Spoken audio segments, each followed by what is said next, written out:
All right, let's get into it.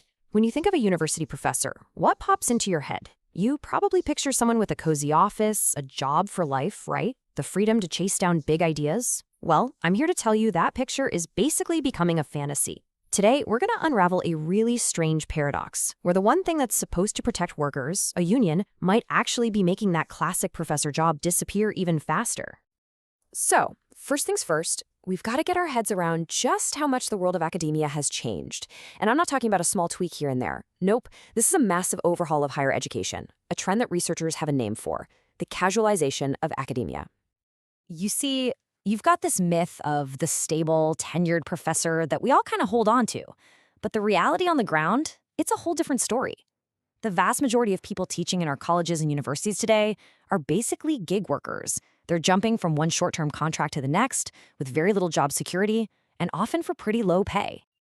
And what's really wild is how fast this has all happened. The numbers from the paper we're looking at are pretty shocking.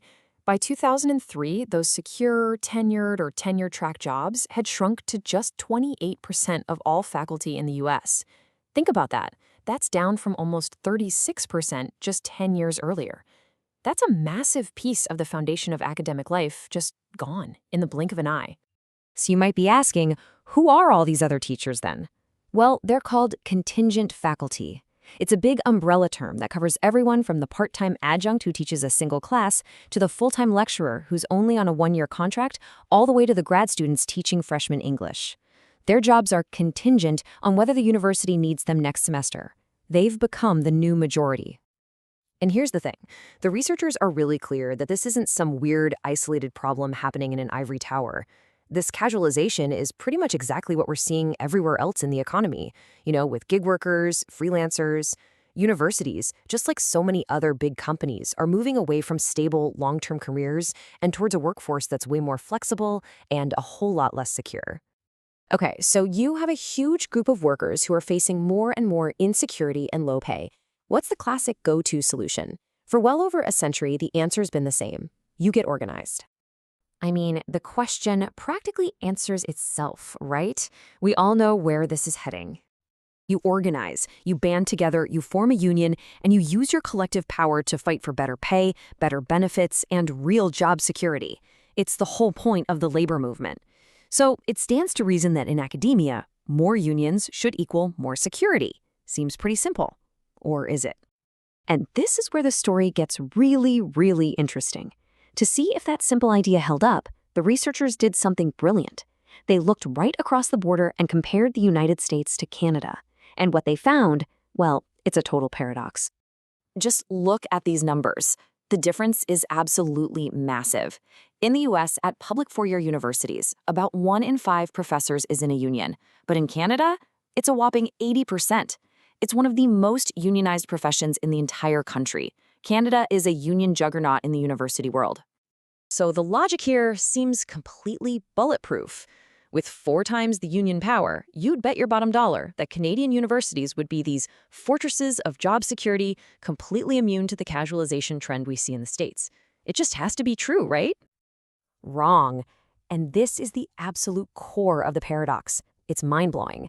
Despite having these incredibly powerful unions, Canadian universities rely on insecure contract faculty at almost the exact same rate as the much less unionized U.S. system. All that union muscle seems to have made almost no difference at all in stopping this trend. And that is the million-dollar question. What on earth is going on? If the classic solution, forming a union, isn't actually solving the problem, well, that means something much weirder and much more complicated must be happening. All right, so to crack this case, the researchers came up with 3 competing theories, 3 possible explanations for why super-unionized Canada looks so much like the US when it comes to professor jobs. Okay, so theory number 1, unions do work, they just have a very localized effect, maybe only in certain kinds of colleges. Theory number 2, unions are just fighting a losing battle against huge economic forces, like governments cutting funding for education. And then there's theory number 3, the really counterintuitive one, that maybe, just maybe, the wrong kind of union can actually make the problem worse. Now, the paper finds there's a little bit of truth in all of these, depending on where you look. But the big one, the one that really explains the Canada-US paradox and unlocks this whole mystery, yeah, it's that third, Pretty unsettling hypothesis. And there it is, straight from the horse's mouth. Let me break it down. The idea is that if a union does a really, really good job fighting for raises and amazing benefits for its members, the tenured professors, it can accidentally make them so expensive that the university gets a massive incentive to go out and hire cheaper, non-union, contract faculty for every other opening just to save cash. There's actually a name for this in economics. It's called a split labor market. The union, without meaning to, creates a two-tier system. You've got the insiders, a protected, high-cost group, and then you've got the outsiders, an unprotected, low-cost group. And over time, the university starts relying more and more on the outsiders. The union wins amazing things for its members, but in the process, it might be losing the war for the profession as a whole. The paper uses this incredible phrase to describe what happens. The tenured faculty become a shrinking aristocracy. They're well-paid, they're well-protected, but they're ruling over a system that's crumbling around them, filled with a growing class of workers who have no security at all.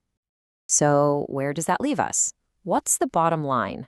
Well, the huge takeaway here is not that unions are bad, not at all. It's that the kind of union you build, its structure, its strategy, that's what makes all the difference. And here's how all those theories we talked about fit together. It really just comes down to the union's strategy. We see that unions do help when they're inclusive and fight for everybody, like they often do in U.S. community colleges. We see they get outmatched when they're just not strong enough to take on bigger market forces. And as the Canadian example shows, they can actually make things worse when a powerful union focuses only on protecting that top tier, creating that split market we talked about.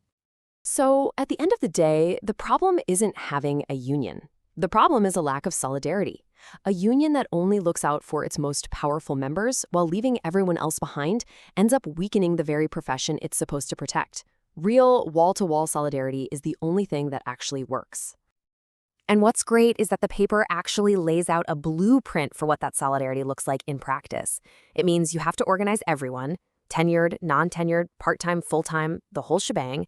It means using your bargaining power to lift up the people at the bottom, not just raise the ceiling for the people at the top. It's about building one unified movement for everyone.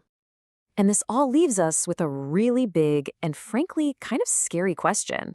The whole idea of academic freedom, of being able to pursue controversial ideas, was built on the rock-solid job security of tenure.